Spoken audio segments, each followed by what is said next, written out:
my role. Okay, we're going to start the Borough Board meeting. If we could start with the Pledge of Allegiance, please. I pledge allegiance to the flag of the United States of America and to the republic for which it stands, one nation, under God, indivisible, with liberty and justice for all. Okay, thank you everybody for coming. We have two presentations tonight. We have DOT, who is going to be giving us an update on their new ferry boats, and then we also have EDC coming, who is hopefully on their way over. But while we're waiting, let's just, so we have everybody here except Brendan from Councilmember Ignizio's office, but he should be here any minute. And if I could just get a motion to accept last month's minutes, please. Okay. Can I have a second on the motion, please? Okay, Joe Carroll, okay. The minutes are accepted. Okay, so I guess let's move right into our presentation. He should be here any minute, so let's go. Hi, Marie. Thanks for having us tonight. Appreciate it. I'm Tom Capola, the Borough Commissioner for the DOT on Staten Island. Ed Pinkar is our deputy, and we are giving a presentation, as Marie said, about the design for the new ferries for Staten Island. So it's my pleasure right now to introduce John Collins, our Director of Ferry Engineering, who will introduce the rest of our team. Great, thank you, Tom. Again, thanks for having us. Yeah, I just want to give a background of, this is a big project for us, so we'd like to take this chance to introduce you to the project and tell you where we stand. The project started a couple years ago. We did a preliminary design investigation for the ferry fleet because we knew the fleet was aging, couldn't last forever as it was, so we knew we needed to replace ferries. So Elliott Bay Design Group, who's here today, they were involved with the preliminary design, which turned into they got the contract for the actual design of the ferries, and last September we got funding, federal funding, to build 2 of the ferries. And so right now we're in the midst of the design process. So really we just started in September, but we wanted to take the opportunity to just present to you, let you know where we're at, what we're thinking, and that sort of thing. And just so you know, our goal really is for to build ferries that are reliable for the passengers, safe, economical, and that's the overriding goal. So I'd like to just introduce our team. Tom Young, he works with DOT. He's the Senior Vessel Construction Manager, so he's going to be the project manager all the way through. Matt Williamson, he's a consultant with Elliott Bay Design Group. He's the project manager for Elliott Bay. Jason Poglovny, he's our customer service representative for the ferries. And Jason's going to be involved. Eventually we'll be getting the process where we're at out to social media, so Jason's going to be involved with that. And then John Waterhouse, he's the chief concept engineer for Elliott Bay, which he'll give the presentation. All right, thank you very much. It's a great pleasure to be here and talk to you about a subject that we're very passionate about, and that's about designing vessels. It's also a pleasure for me because my daughter is a graduate from NYU and she's now living in Brooklyn Heights, so it gives me an opportunity to come back and visit her. So, as John said, we were part of the preliminary design investigation process. We're about coming on 3 months into the design process. So first slide, please. Next slide, please, Matt. I'm going to talk a little bit about why are we doing this. One of the principal reasons is that one of the current boats has been in service for about 50 years. And that's nearing the end of its economic life, so there's got to be thoughts about replacing her. A Barbary class has been in service for 34 years, and historically New York City has had a replacement cycle of about 30 to 40 years on their ferries. Next, please. Why is Elliott Bay involved? We're the leading ferry design firm in North America. We've got a broad roster of major clients, including large ferry operators like Washington State. That's the largest in the United States in terms of both number of passengers carried, number of cars carried, and annual budget. But we also work with Alaska Marine Highway System, Texas DOT, Steamship Authority up in Massachusetts, the state of Louisiana, state of North Carolina. So we really cover the waterfront. And one of the things that gives us is a broad perspective and ability to see what are best practices going on around the country. And we're bringing those best practices back and applying them to your very unique and special operation here. The vessel in the lower left-hand corner is one that we just finished designing for Steamship Authority in Massachusetts. That contract has just been let for construction down in Louisiana. We also have another project that Matt was the project manager for State of Alaska. We're building 2 vessels. That project has also just started under construction up in Alaska. So we're very in tune with not only the design world, but also what's happening in the U.S. shipyards and the whole procurement processes for public agencies using federal money. Next, please. So what's the process? This is a useful graphic that shows the fact that it's an iterative process. We start with a series of requirements from the client. We work around through a concept design, and we did that during the preliminary design investigations. As a result of that first cycle, we learned a lot of things, but we also identified what we didn't learn. So now we're in the next loop of the cycle where we're gathering more information, refining it, having discussions with the regulatory agencies, and then that's going to end up in what we call a preliminary design that will be presented to Staten Island, get their review and input, and also we'll have the first stage of regulatory review and approvals. And then we'll develop a contract design, which will be the package that the city will take and get ready to put out on the street. So as you spiral in, we're developing more and more information on the vessel, and we're getting down to finer and finer details. But we're in one of the outer rings right now, so we don't have a lot of those fine details, but we're answering the really big questions on the boat.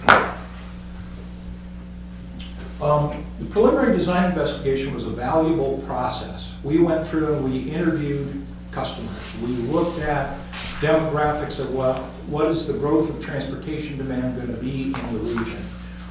We looked at measures of productivity about how well does Staten Island run their boats, how do they crew their boats, what are their types of maintenance issues that they have historically. We've looked at issues of quality on the vessels, what kind of customer complaints came in, what are the safety or operational concerns. So all of that was a pretty comprehensive process, and we worked with a national team.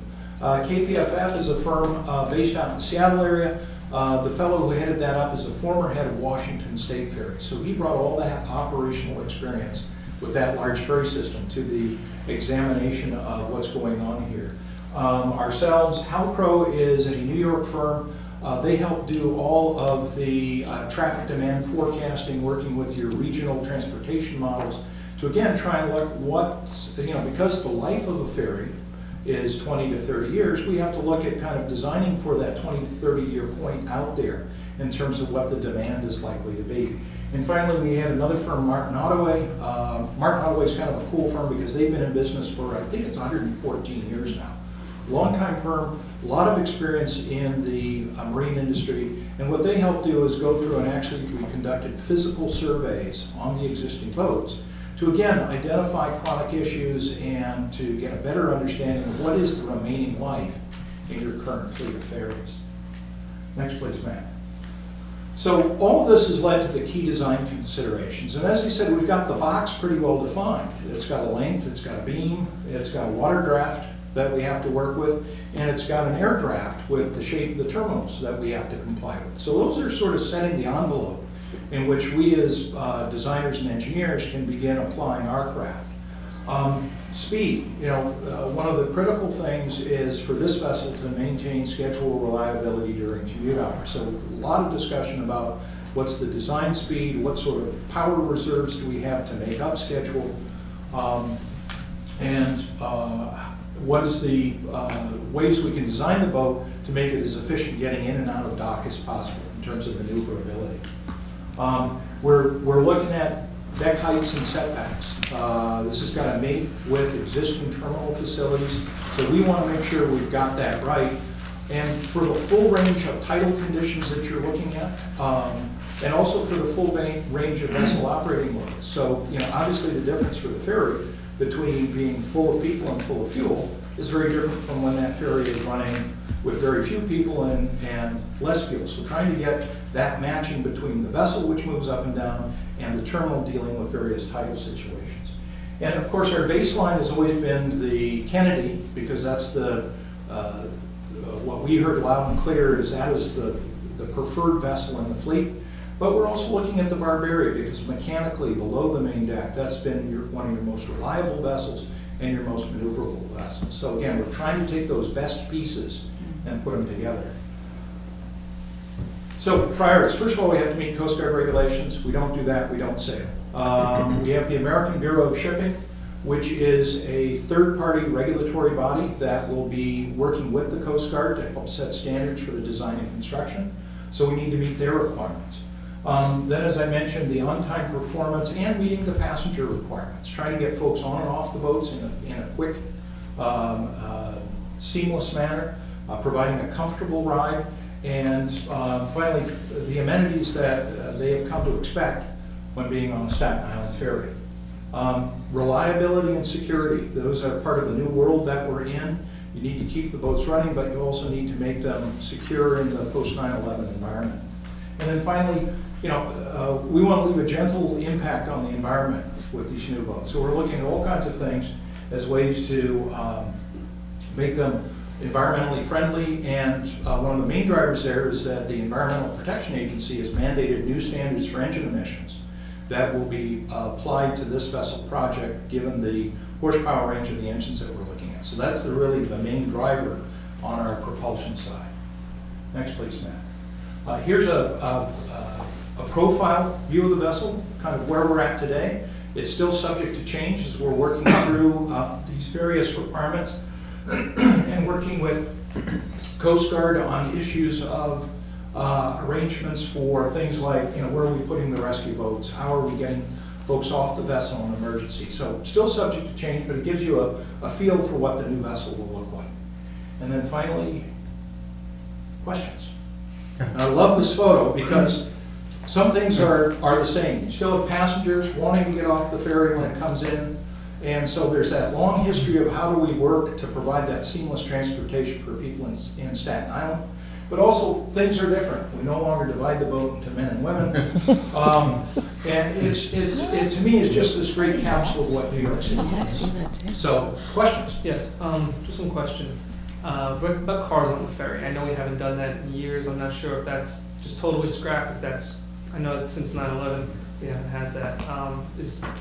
Maybe I don't know if Tom, you can answer that, or if you can answer that. The basic ground rule is no vehicles on the ferry. Okay, so it's a passenger only? So you would use the vehicle area for passengers? Yeah, basically on the main deck, you'll have passenger accommodations throughout the full length of the vessel. So where the cars used to be those BCs? Right. How many boats are we getting? Do we know that yet? Can we reveal that yet? Well, go ahead. Hundreds? Currently, the plan is for 3. Okay. 3 vessels. The federal funding is for 2 though, right now. Federal funding is for 2, that's right. Is there anything about the design of the ferry? I know that when we were going through our ULIP for the St. George development, that had a lot to do with how quickly we can get people on and off the ferries. So is there any focus on that, and do we see that those numbers being able to change because of the design of the boat? Obviously, the slip is a slip, but is the design of the boat a factor there? Actually, it's a good question. Definitely, yes, that's one of the major considerations, but I think I'll let the consultants discuss what their approach to improve the passenger flows on and off. But something's gonna have to change if we're loading the bottom deck as well. Right. Because Yeah, the vessels are being designed for a passenger capacity of 4,500 passengers. 4,500? 4,500, that'll be the number that's on the certificate of inspection from the Coast Guard. We've spent a lot of time trying to look at and observe people as they're getting on and off the vessel, and where do they slow up, what decision-making processes do passengers go through. The commuters, it's not an issue because they know exactly where they're going, but you get a mix on there. So looking at those loading and unloading patterns and paying attention to how far do we set back the doors from the boarding ramps, and then once they're inside the ferry, how much of a decision time do we give them to decide, do I go upstairs, downstairs, or off to the side? So we've been placing a lot of attention on those passenger flow issues, because the quicker we can load and unload passengers, effectively we can slow down the vessel a little bit in transit and save a little bit of fuel. So really trying to make it efficient to get folks on and off. And then if there is a delay due to traffic in the harbor or weather conditions, again, we can try and get that schedule makeup by having a little bit of speed in our hip pocket for when we need to do that, say on the return trip, to make up the schedule time. So a lot of discussions with the Staten Island Ferry people on the whole operational dynamics. And your propulsion system, what are you thinking about using? The propulsion system is going to be similar to that on the Barbary class. It will have the cycloidal drives on either end, But the it Voigt won't drives. break down like every week. We're not going the diesel-electric propulsion that is on the Molinari class. So again, we're using the Barbary. It's your most reliable class of vessels as our propulsion. And I'm sorry, I walked in just a minute late. When is the time frame? What, that these would be ready, or do we know? Well, right now the schedule is for the first one for calendar year 2019. So then the next two would follow, say, roughly 6 months, something like that. But for the first one, 19. Well, you should be clear, that's towards the end of 19. Late not- 19. Gotcha, thank you. The city's setting itself some pretty ambitious goals in terms of reductions in emissions and things of that nature. Does that factor in at all to your timetables or your planning or anything like that, or you guys pretty much carved out of that at this point? Well, we're pretty much working in what is the existing technology that we have now. As I said, the new EPA Tier 4 is, for this class of engines, will come into place, I think it's next year, Matt? Actually this year. And so we're working with the engine manufacturers, because they're still developing some of the technical aspects of those engine packages. What Tier 4 requires is it actually requires an after treatment on the exhaust. So if you will, an exhaust cleaner, just like you have on your car with a catalytic converter. So the exhaust that will be coming out of the SAC will be very low in terms of particulates, nitrous oxides, and because Staten Island already uses an ultra-low sulfur diesel, be very low in sulfur dioxide. So it'll be a clean boat. Anybody else have any other questions? When you're going And how through many the current, deckhands, what's the crew, do you have any idea what kind of? The manning requirements at the end of the day will be set by Coast Guard. Coast Guard? Yeah. when you're going through this assessment, it would be interesting to know, you're looking for best practices. Would you say that there are any existing opposite of that, any practices that you see that really need to be mitigated in the design of this ferry when it's functioning? Well, you have, New York is a unique operational environment. So what may work for Washington State ferries is not applicable for you have here. You've got very high traffic on each of your boats, more so than any other ferry operator that I know. So we'll be placing a lot of attention during the design to try and get interior surfaces that stand up to that kind of foot traffic and that are both attractive but also very durable and easy to clean and maintain. So a lot of attention on those kinds of things to reflect the unique nature where we really don't have models. There's no one else in the United States that runs passengers with that, or ferries with that many passengers on board. And you're building these in Seattle? No, these ferries will be, the package we're preparing will go out for nationwide bid Okay, so you don't have- according to federal funding requirements. And so we have no idea as to where they will be constructed. Tom, you'll be retiring the old boats as the new ones come online? I'll let John. Yes, that's the plan, yes. So, when there'll be an overlap period for training and getting it into service, but as they come on, we would retire the old boats. And is there an efficiency that we're ordering two this time? Does that make it cheaper to build the It's- parts and? It is, Propellers together? there's definitely an economies of scale to Yeah. order 2 or 3, the more, obviously, the more you order, the economies of scale. And also, one of the outgrowths of the preliminary design investigation was, the initial recommendation was to build 3 new ferries as a replacement. So ideally, you'd have 3 new, relatively new Molinari class, and then 3 newer vessels, Right. and do a trade like that. So they say because of spare parts and that sort of thing, you want to limit the number of classes of ferries, so. Gotcha. Good thinking. Anybody else? All right, thank you, gentlemen, for coming. Thank you so much, Maria. Thank you very much. We appreciate Thank you all it. very much. Good stuff. We'll keep in touch. Okay. Okay, And if you could send us the PowerPoint, that'd be nice. Yeah, we Yes, have right. PowerPoint. Oh, absolutely. okay. Email him. Yeah. Thank you, Ed. And I think it's going to be posted on our website, if not tonight, tomorrow. Yeah. Okay, wonderful. Okay. Thank you. Thank you. Okay, next we have EDC, who is going to give us a presentation as well. Whenever you're ready, ladies.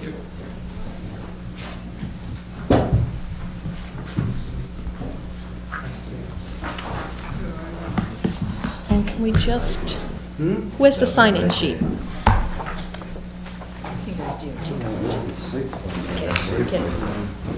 It's right there. Oh, okay. No, I take the expressway. Okay, we have a sign-in sheet over there, if you could just sign in too, please. I go in so infrequently. I looked I was in Washington State in the Borough address, and I was on my way. Like, Yes.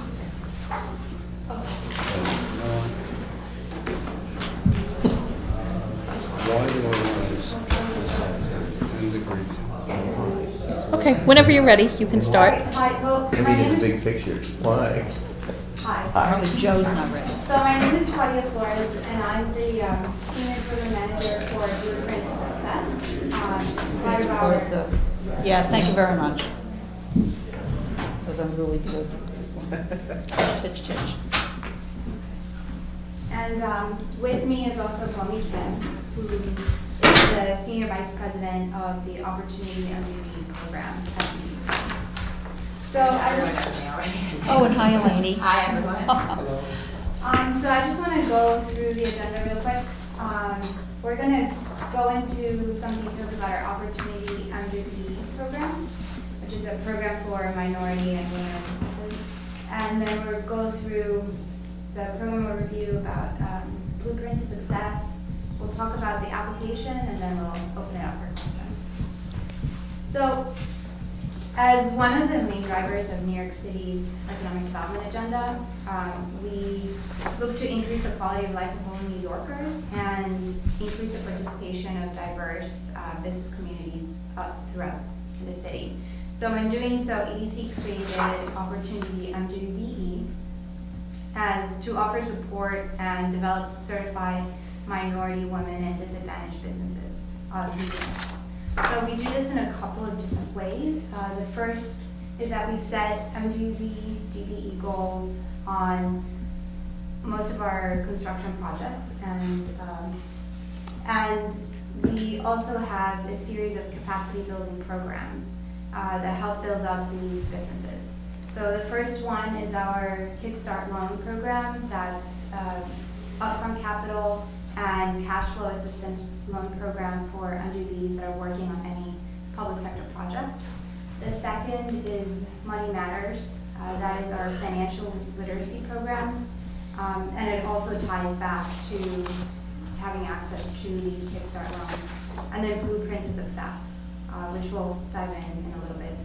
And then we have also increased transparency and access to valuable resources about all of these projects on our site. So it allows all these subcontractors to engage in letting potential contractors know that they're interested in a project and to network. So Blueprint to Success is one of our pillar programs, and it was created in 2012. And since then, we have graduated about more than 30 firms and allowed for them to attain more than $7 million in public sector projects. So all of the participants go through an in-depth assessment of their firm, and through the technical assistance, they have a tailored business curriculum that is created to meet all of the needs of these participants. They also have opportunities to expand their professional networks within our EDC CMs and primes, And they're going to have access to a dedicated team of business coaches and construction experts that will help them if they have any issues while working on site. New this year, we have 3 consultants. Our first consultant is R6 Catalyst, which is a WBE. Bach Capital, which is our CDFI, and they work with small businesses throughout the city, and they have a satellite office here in Staten Island. And EMDO Enterprises, which is also a WBE. So R6 Catalyst is going to be conducting the contractor in-depth assessments, and they're going to do that by visiting all the contractors' offices, holding interviews, and if they have a job, going on site to see how they work on site. After they conduct all these interviews, they're going to create a report that is going to be also used to design a curriculum. And that curriculum is going to be, sorry. Okay. So it's going to be delivered by Bach Capital and EMDO Enterprises. And we have 2 basic, 2 modules that are very practical in their forming. We're looking at the first module being technical and administrative training. We have found over the years while teaching those 30 graduates that they had issues with payment requisitions and submitting them on time to get prompt payment. And they also had a lot of issues with understanding their contract and how that all ties with and how to manage their project on site. The second module is a business management education program. It involves how to handle the business accounting and building a sound financial infrastructure. It also handles how to create a leadership program within the company, having a great strategic and implementation plan, and also working on their branding and marketing. And throughout the program, all of the participants have access to one-on-one assistance. And one of the ways we do that is through the business coaching. They have access to that throughout the length of the program. And they also have access to these construction experts that will provide the technical assistance. We're looking at time-sensitive practical issues that they face while they're on site. So the reason why we're here today is because we are looking to expand our participants from Staten Island. We have yet to have any participants from Staten Island. However, because we have engaged in so many new EDC projects here in Staten Island, we want to have some of those MGVEs participate in our project. We have a small number, but we're looking to engage as many as possible. And so with that, we'll go over the application process. So the applications are actually available right now on our website. We're having an information session at the end of the month on February 26th at the EDC offices, and the application will be due the following week on March 6th. We'll do the participant selection in March, and from there we'll engage in the assessment process, and we're looking for the curriculum to start in May. In May of 2015. So virtual applications are easily accessed through our website, and the program is open to certified and eligible MGVs. What that means is we'll accept the certifications, but if there are those firms that are not yet certified but that are eligible, we'll work with them to be certified by the time of the beginning of the program. And with that, I'll open it up for questions. Okay, so on the application, does it have the time of the informational session and the location for it? Okay. So all of that information will be sent to you guys Okay. By tomorrow morning. Okay. I just wanted to make sure that we gave you the presentation and answered any questions before you received it in your inbox. Okay. The nature of the businesses, is it all construction? I see you said consultants, suppliers, and contractors. What, do you have a definition for those 3? So our contractors are basically our trade contractors, plumbers, carpenters, etc. We're looking at our consultants, our professional service providers. We're looking at architect firms, we're looking at engineering firms that do a lot of the surveying and geotechnical. And then, what's the last one? The other thing you had listed was suppliers. Oh, so suppliers. For this program, we're not looking for suppliers, but for our state and our federal contracts, we do expect some suppliers to be part of the program. And what level of skill, if you will, would the contractor need? I mean, someone who could build an Empire State Building or someone who can build a Burger King? It all depends of the pool that we get. We're looking for, at least say you've been in business for at least 1 to 3 years, that you might have some experience in the public sector, but if you don't, to have some experience in the private sector. And then this information will be posted somewhere so we can let Yes. firms know what. Yeah, who's so eligible. the program is open to all firms, to all MJV firms. So if they can apply, and depending on the pool that we get, then we'll make our selection from there. No, it's not Yeah. the narrow But everything research area. Yeah. I mean, this program is really designed to be helping the very small to medium-sized firms sort of make it to the next step. So the chance of, a lot of them are probably doing interior work at the Burger King versus actually building the Empire, the Burger King itself or the, Empire State Building. So we're really looking for businesses that have been at least in business for at least a year or two. They'll probably be doing a lot of private work, and they may be looking to sort of make the jump into the public sector. But obviously, there's a lot of difference between doing private and public sector work, and we're going to try to help them navigate through that process. And that would be one of the main sort of components of what this program is going to be. Great.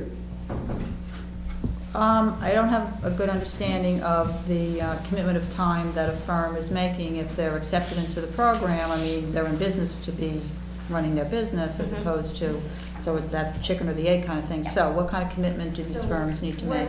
We're looking for the participants to come to class if need be once a week for a period of about 6 months. So the program should end in November. But it all depends on their assessment. So if their assessment deems that they don't have to go through very intensive classes on back office administration, then they don't need to participate in those classes. So every single participant's curriculum is very tailored to whatever they need. So the module remains the same, and different firms may be utilizing different pieces of the module as it's going forward. Yeah, I mean, just like you were saying, we want them to be working versus attending classes. These are going to be held in the evenings, so it doesn't sort of interfere with the time that they're actually, working on building something. But we do ask them to make a commitment once they decide to do this, because we are obviously putting the time and effort and obviously a lot of money in offering these classes. And we would want them to actually participate and be able to gain the knowledge that will help them. But just as Claudia mentioned, these are very, very tailored to what their needs are. So if we have a firm that, we talk, who's in 50 year of their business, and they are doing $500,000. Now they want to make $1 million, $1.5 million. We would tailor those classes so the financial classes they have to take will meet those needs versus something very elementary. Gotcha. Do you have a registry of these firms that you can access and let know that this program exists? Yeah. So our main vehicle to get people to about this class is the New York City's Department of Small Business Services Certified MWBE Directory, which is accessible to everyone. And that's how we got the 51 certified MWBs in Staten Island. But you'll work with the BLC out here in Weston Brighton, people like that, to try and corral more Exactly, because there are people who are not on that directory because they have not been certified yet. Right, and I think that's where we're looking to everyone here to help us get the word out, because if you're certified with SBS, that means that you understand the benefits of being a certified MWBE, but there are so many other firms out there that just don't understand that benefit and didn't check that box or go through that process. And in the vein of trying to be more inclusive and helping these businesses grow, this is really one of the few programs out there that can help them access these public programs and public Makes good sense. contracts.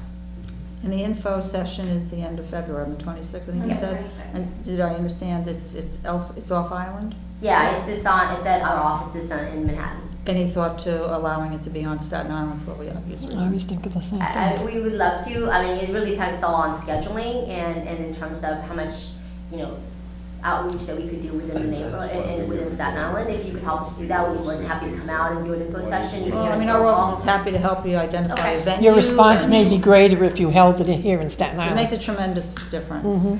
Yeah, I mean, we could definitely look into that, and that wouldn't be an issue. I mean, we don't have any problems coming out, so. Okay. Right, just following up on that question though, because the classes are in Manhattan at our office, right, we would want to commitment that people would be able to come out. to Well, the no problem classes. with as far as the Okay. classes are concerned, but if you're looking to really entice interest, you kind of have to go where people are, literally. Okay. And I think it would make a big difference if you were able to have the info session here. People are more willing to make that initial commitment of time, and then they get exposed to when they're going, oh, this is the best thing since sliced bread, I really want to commit to this, but let's get them in the door. We'd be more than happy to work with you to sort of come out with a venue, we could do it here or anywhere else you think would be more like acceptable or more, minimal. So Elaine, however you want to handle that, we're all Sure. here, we're Okay. very helpful to, Okay. help you find a venue. Actually, I have one question. I didn't catch if you said it. Have you had any conversations with the Staten Island Chamber of Commerce in terms of encouraging? Have we reached out to Staten Island? We have reached out to the Chamber of Commerce and we're gonna share the email blast with them as well. Okay. I would think that would be the best. Yeah, And probably. SIEC as well. Okay. Any other questions? Okay, thank you, ladies, for coming. Thank you very much. Okay, so then let's just wrap up the rest of the meeting. Any old business? Okay, any new business? Okay, next month is our budget consultation, so we're going to have a 10 o'clock morning session and the 5:30 evening session. And plus, we also have city planning coming here as well for their Plan NYC presentation. Okay. Both times or only? No, just for the 5:30 session. Just for the 5:30? Yes. Okay. I'll move that we close the meeting. Okay. Second? Brendan, you'll second, okay. Meeting closed. Thank you, everybody.